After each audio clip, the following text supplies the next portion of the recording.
Well, it started with me. I came to Caux invited 2 years ago by Mohamed Sarnoun and Cornelio Samaruga, both of whom I'd worked with in the international system, both with a very fine record. So I hadn't heard of Caux, and I came to this very beautiful place with this fabulous range of people from all over the world, young and old, all sorts of...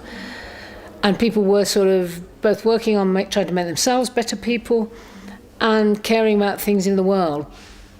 And I was asked to sum up the discussion, and I felt that we could achieve more, that things are more urgent, and just doing a little bit here and a little bit there isn't enough. So I was saying we need to pull together the state the world is in and then direct our action and call more people to join us, off the top of my head when I was summing up. And then people got in touch afterwards and said, OK, how do we take this forward? And we had various discussions, and here we are 2 years later. Burning flame. Well, I think lots of people are beginning to realise what a lot of trouble humanity's in, particularly over climate change. But I think people have things in all separate boxes. So people are worried about climate change and then get very pessimistic and think, I can't do anything. And then we've got a terrible mess in the Middle East that is dividing the world bitterly into when we need to cooperate to deal with poverty and climate change. If the climate changes and agriculture is disrupted, we're going to have even more hungry people, and we're going to have millions of people displaced. And then there'll be other people saying, we don't want these new people, and they'll be fighting over water and so on. So war, poverty, climate change, the greedy way the rich countries live, it's completely unsustainable. We're taking out more of the earth than there is, and the rest of the world wants to live like us. This way of life is not sustainable. And actually, the rich countries' style of life is not making people happy. More and more greed and consumerism and inequality is actually creating mental illness, crime, prison populations, drink and drug problems.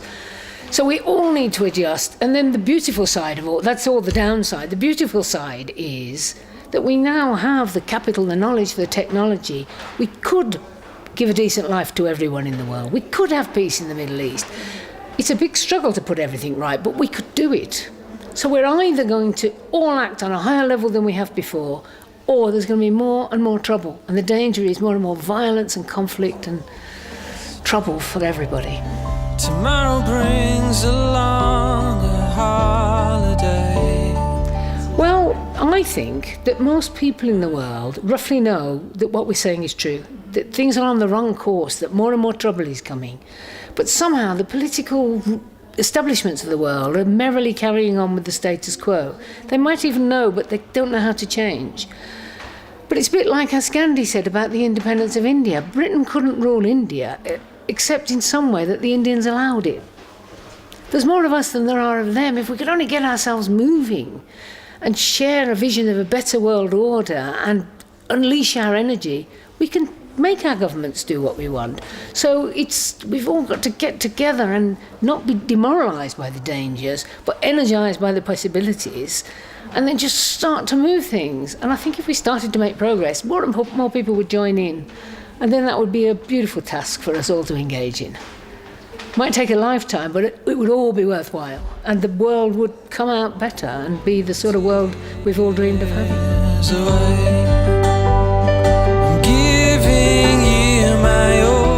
What I hope and what I think is really important is integrating it all. There are so many NGOs, but they're largely working on one thing or another in one country or another.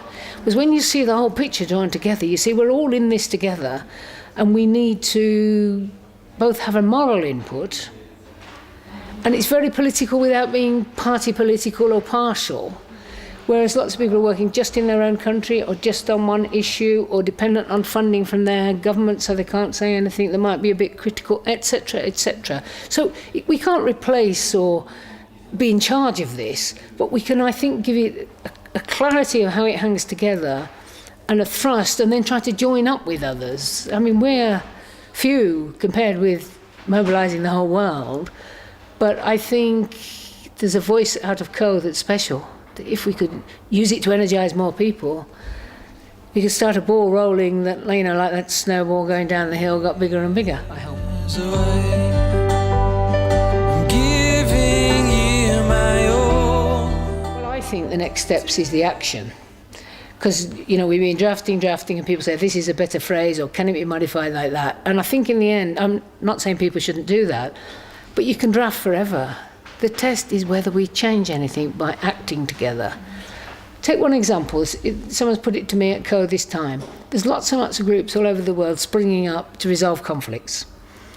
If in each country there could be a register so everybody knew each other, a communication system, this is conflict-prone countries, if something starts to go wrong, everyone can be informed, little pots of money so people have got costs of travel, and some resource so that you look at the underlying cause of the trouble. So you don't just say, please stop fighting each other. I mean, obviously that's always the right thing. But you say, why did this break out? Is it that there's more and more people trying to live on the same land? How can we improve the land or create other economic opportunities? So if one could put together and add to what's already out there, it could make a tremendous difference. That's just one example. There's many more.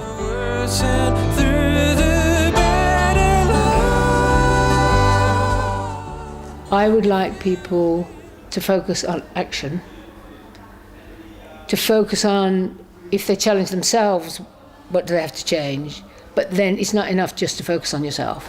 What can I do? Who can I combine with to make a difference? Me, in my life, my family, my neighbourhood. But then you've got to get to your country. There's some things people can't do alone. But if all our countries would shift, we could shift enormously. What is it? The world spends 1.5 trillion on arms.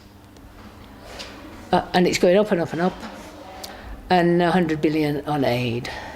If we could just move some of that money over, and that's the other thing. We had Luke here from the Convention to Combat Desertification, and it's not really desertification. It's all over the world, soil is being degraded, and the potential food and use of the land for the people of the world is getting worse and worse. That can be put right.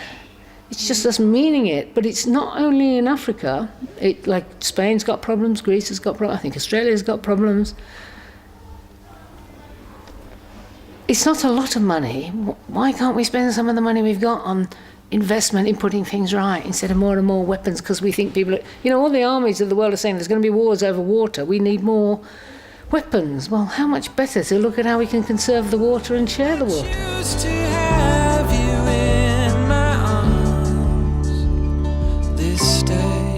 I think first really think about it for themselves and their own life. I think they should read a couple of books, and I think we ought to recommend a couple of books. Obviously there's lots of books, but I think the best on the integration of poverty, conflict, is Lester Brown, Plan B4, for example, just to deepen their thinking. And then you have to think, where am I? What's the issues in my country or my neighbourhood? Who do I know? Who can I join with? And I hope also out of Caux there's going to be a post-Caux kind of committee trying to pull things together and proposing some sort of actions that we could all join in on.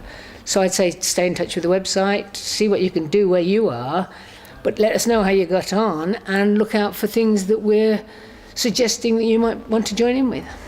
Well, my name's Clare Short, and my call to action is the world's in trouble, there's lots of cruelty, 1 billion people hungry, conflict and violence, and it wouldn't be hard to do better than this, so let's all join in and do it.